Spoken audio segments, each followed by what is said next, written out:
जी sir, अस्सलाम वालेकुम। वालेकुम अस्सलाम। आज इलेक्शन कमीशन ने जो फैसला दिया, इससे मुत्तफिक हैं आप? डेफिनेटली कोई भी पीटीआई का वर्कर तो मुत्तफिक नहीं हो सकता, इसलिए कि वो फैसला ही उसने गलत दिया है।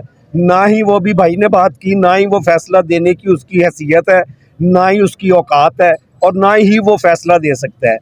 सुप्रीम कोर्ट के जज साहिबान ने जस्टिस मुनीब, जस्टिस एजाजुल एहसन और एक और मुअज़्ज़ज़ जज साहबान है, उन्होंने पहले ही ये बात कर दी है। उन्होंने पहले ही बताया हुआ है कि ये इनका अख्तियार में, दायरा अख्तियार में नहीं है। इलेक्शन कमिश्नर इस किस्म के फैसले नहीं दे सकता, और इसने फिर भी अपने आकाओं को खुश करने के लिए उनको ये कुत्ता है, ये कुत्ता है, इलेक्शन कमिश्नर कुत्ता है। ये अपने मालिक को खुश करना चाहता है, हालांकि कुत्ता तो वफादार होता है, और ये कुत्तों की पता नहीं कौन सी नस्ल है इसकी।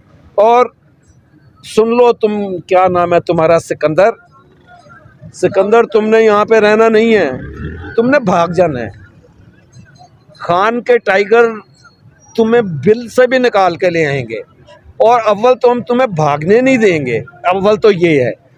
और अगर तुम किसी वजह से भाग भी गए तो तुम्हें वहाँ पे भी चैन से नहीं रहने देंगे। देखा है ना, अपने मालकों का हशर देखा है तुमने, जिनके तुम कुत्ते हो, कि वो अपने घर में एवन फील्ड में बैठे होते हैं, और बाहर लोग चोर चोर चोर, उन्हें ना सोने देते हैं ना बैठने देते हैं। उनका कोई बेटी गई है तब भी वही चोर चोर।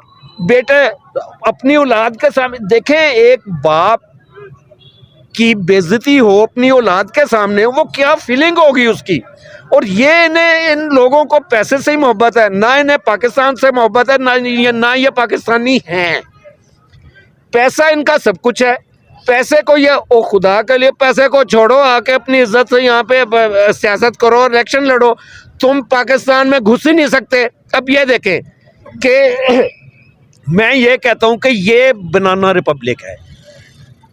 अगर सारी दुनिया कहती है ना बनाना रिपब्लिक, तो अगर किसी को बनाना रिपब्लिक देखना हो तो पाकिस्तान तशरीफ़ लाएं। ये है वो बनाना रिपब्लिक, इसे कहते हैं बनाना रिपब्लिक, जहाँ पे कोई कानून नहीं है, कोई असूल नहीं है, कोई कायदा नहीं है। इसहाक डार साहब वहाँ से फ़्लाइट ली, पाकिस्तान आए, पाकिस्तान उतरे, आके सीधा जाके हलफ ले लिया। ओ भाई, कोई पूछने वाला है तुम्हें? मुअज़्ज़ज़ जज साहबान से अर्ज़ कर रहा हूँ मैं कि भाई जी आपने पूछा ही नहीं। वो तो मुजरम है। नवाज शरीफ के लिए उसने यानी वो एफिडेविट दिया उसने कि इसकी मैं मनी लॉन्ड्रिंग करता रहा हूँ। आया कि वो मुजरम नहीं है, वो मुल्ज़म नहीं है, वो तो भागा हुआ है, इश्तिहारी है वो। आपने पूछा मुअज़्ज़ज़ जज साहिबान, आपने उन्हें पूछा कि तुमने आके कैसे सीधे आके हलफ ले लिया। इसी तरह से वो मरियम बाहर चली गई, उसे पासपोर्ट मिला, उसने 1 मिनट नहीं लगाया। इनका घर तो वो है, यहाँ तो ये हम पे हुकूमत करने आते हैं, ये सियासत यहाँ पे करने आते हैं, हुकूमत करने आते हैं, चोरियाँ करने आते हैं, डाके मारने आते हैं। डाके मार के जो कुछ इन्होंने लूटा खसूटा वो सब लेके बाहर चले जाते हैं। अब मेरे भाई थे जिन्होंने अभी वो बात की थी, तो मेरी भी खान साहब आपसे ये इल्तिजा है कि खुदा के लिए अब तो यार कॉल दे दो, अब तो कॉल दे दो। देखें यहाँ पे सारी दुनिया, हम तो खुदा की कसम ये सोच रहे थे कि जो इस तरह से ये मामला बना है, तो मुमकिन है आपने जो एक मैसेज दिया था, मुमकिन है आप ये कह दें कि इस्लामाबाद की तरफ हो, तो आप देखें कि इंसानों का समुंदर इस्लामाबाद की तरफ कैसे जाता है। आप बेहतर समझते होंगे, आपकी सोच हमसे बहुत बड़ी है, आपके पास बहुत बड़े बड़े ब्रेन हैं, लेकिन लातों के भूत बातों से नहीं मानते।